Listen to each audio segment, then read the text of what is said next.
Okay, let me see if I can show you how to create zones playing two different voices using the SD90. So what I'm going to do is I'm going to go ahead and I'm going to pick grand piano, and I'm going to go in and I am going to edit it. And what we're going to do here is I'm going to pick two very different instruments. So let's go ahead and pick a guitar. Let's do a nylon guitar. Okay, there we go. And let's go ahead here and let's pick let's pick a sax, I guess. Let's pick a sax. Okay.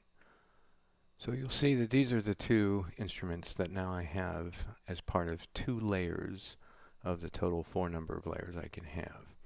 So what I want to do is I want to assign from this F to this C one of those voices, and from the other F to the other C another set of voices. So one will be nylon guitar and one will be sax. So what I'm going to do is I'm going to press in the lower right hand corner of the voice edit screen for the instrument we're modifying or creating. I'm going to hit those double arrows one time, and I already played with this, which is why you see values here. But what you're going to do is you're going to go ahead and you're going to hit the first item up there. So that's the beginning range of where you want the nylon guitar to start.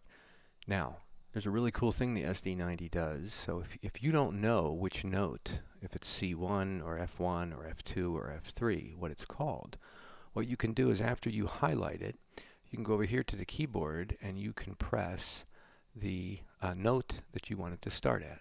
So I want to start at F, so I'm going to press it.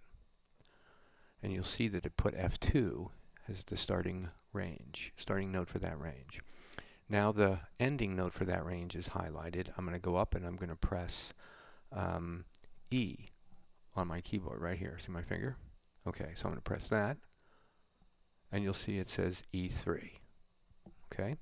Now I'm going to go down to the sax. I'm going to highlight the first note, and I'm going to press the F up here, and you'll see it says F3.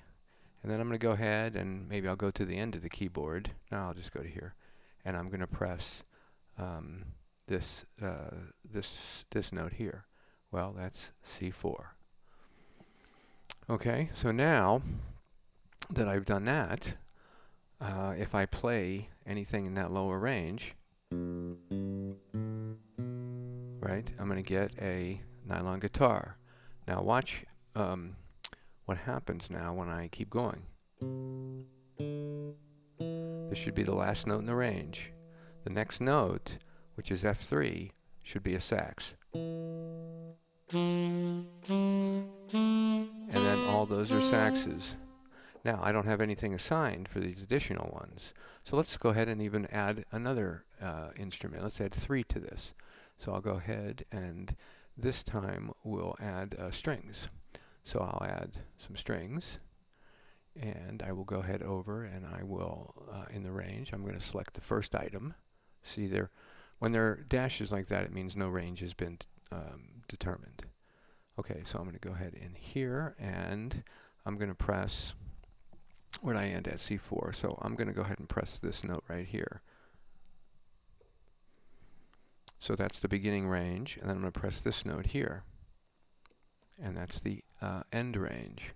So now you'll see that this lower zone should be the nylon guitar. The next zone up should be the sax. And the next zone up should be strings. And so that's the idea. Now, you know, if you do overlap notes, I think it'll allow you to overlap. Yes, you'll actually then overlay 2 of those layers together. So that's the idea behind how the ranges work and how you can split the keyboard and you can split it up to actually 4 ways, because you have 4 layers in the voice edit screen. The first 3 are associated with the primary voice, and the 4th one is associated with the second voice, for which the second button has to be pressed on the SD90. So I hope that gives you a little help. I used a keyboard for this one, but it works exactly the same way with an accordion. So no difference between an accordion and a keyboard in terms of being able to set the various zones of the keyboard.